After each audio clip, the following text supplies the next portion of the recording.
Aceh memegang tempat istimewa dalam sejarah Indonesia. Tanah ini dikenal dengan semangatnya yang tak tergoyahkan dan warisan intelektualnya yang kaya. Selama berabad-abad, cendekiawan Aceh telah memberikan kontribusi yang signifikan terhadap pemikiran Islam dan keilmuan Asia Tenggara. Warisan mereka hidup melalui banyak manuskrip, menawarkan wawasan berharga tentang sejarah, budaya, dan kehidupan intelektual wilayah tersebut.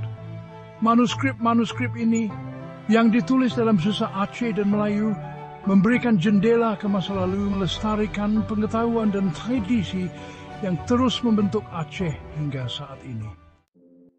Cendekiawan Aceh adalah penulis yang produktif, menghasilkan banyak koleksi manuskrip tentang berbagai macam subjek. Ini termasuk hukum Islam, teologi, filsafat, sejarah, sastra, dan banyak lagi. Sementara beberapa manuskrip ditulis dalam bahasa Arab, sebagian besar ditulis dalam bahasa Aceh dan Melayu, yang mencerminkan keragaman bahasa di wilayah tersebut dan komitmen para cendekiawan untuk membuat pengetahuan dapat diakses oleh penduduk setempat. Manuskrip-manuskrip ini bukan sekadar artefak sejarah. Manuskrip-manuskrip ini adalah bukti nyata dari semangat intelektual masa lalu Aceh.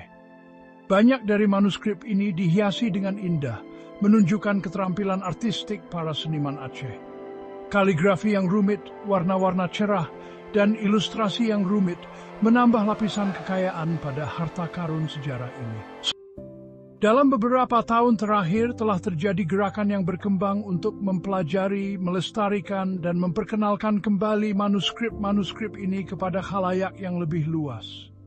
Para sarjana dan institusi bekerja tanpa lelah untuk menemukan, membuat katalog, dan mendigitalkan dokumen-dokumen yang rapuh ini, memastikan kelangsungan hidup mereka untuk generasi mendatang.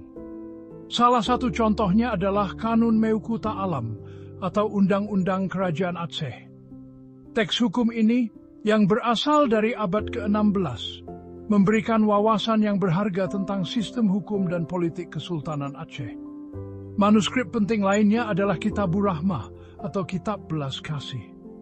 Ditulis oleh cendekiawan terkenal Syekh Abdurrauf Singkil pada abad ke-17. Karya ini mengeksplorasi mistisisme Islam dan tasawuf, menawarkan panduan tentang pencerahan spiritual.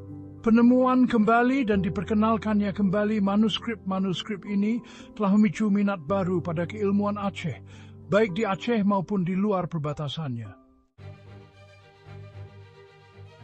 Pilar-pilar keilmuan Aceh, Syekh Muhammad Abbas Al-Asy dan Syekh Abdus Samad. Dua tokoh menonjol sebagai tokoh besar dalam lanskap keilmuan Aceh, Syekh Muhammad Abbas Al-Asy dan Syekh Abdus Samad. Syekh Muhammad Abbas Al-Asy, seorang cendekiawan terkenal abad ke-19, terkenal karena kontribusinya pada fikih Islam. Karya-karyanya yang dicirikan oleh kejelasan dan kedalamannya terus dipelajari di sekolah-sekolah Islam di seluruh Asia Tenggara. Syekh Abdus Samad, cendekiawan terkemuka lainnya dari era yang sama, memberikan kontribusi yang signifikan pada studi tata bahasa dan sastra Arab. Karya-karyanya yang dikenal karena ketelitian dan ketepatannya telah memainkan peran penting dalam membentuk pemahaman bahasa dan sastra Arab di wilayah tersebut.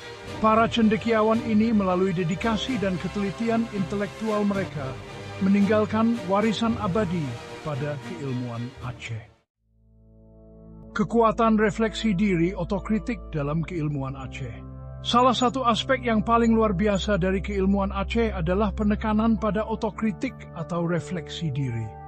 Para cendekiawan didorong untuk secara kritis memeriksa karya dan ide mereka sendiri, terus-menerus mencari perbaikan dan penyempurnaan.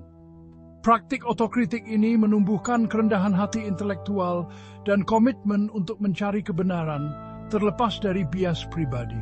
Semangat penyelidikan kritis inilah yang memungkinkan keilmuan Aceh berkembang dan tetap relevan dari generasi ke generasi. Otokritik tidak terbatas pada cendekiawan individu. Otokritik meluas ke seluruh komunitas ilmiah. Debat dan diskusi adalah hal biasa, dengan para cendekiawan saling menantang interpretasi dan perspektif satu sama lain. Pertarungan intelektual ini, meskipun ketat, selalu dilakukan dengan rasa hormat dan keinginan bersama akan pengetahuan. Hal ini memastikan bahwa ide-ide terus-menerus diuji dan disempurnakan, yang mengarah pada pemahaman yang lebih bernuansa dan canggih tentang materi pelajaran. Tajus Salatin, panduan abadi untuk kepemimpinan dan pemerintahan. Di antara banyak manuskrip penting yang dihasilkan oleh cendekiawan Aceh, Tajus Salatin atau Mahkota Raja memegang tempat khusus. Mahakarya sastra Melayu ini yang ditulis oleh Bukhari Al-Jauhari pada abad ke-17 adalah risalah tentang ketatanegaraan dan kepemimpinan. Risalah ini menguraikan prinsip-prinsip pemerintahan yang adil dan efektif, menekankan pentingnya kebijaksanaan, keadilan, dan kasih sayang dalam diri seorang penguasa. Tajus Salatin lebih dari sekadar daftar tugas seorang penguasa. Risalah ini menggali dimensi moral dan etika kepemimpinan. Risalah ini menekankan pentingnya karakter dan perilaku seorang penguasa. Dengan alasan bahwa seorang penguasa yang adil dan penuh kasih akan menginspirasi kesetiaan dan kepatuhan dari rakyatnya.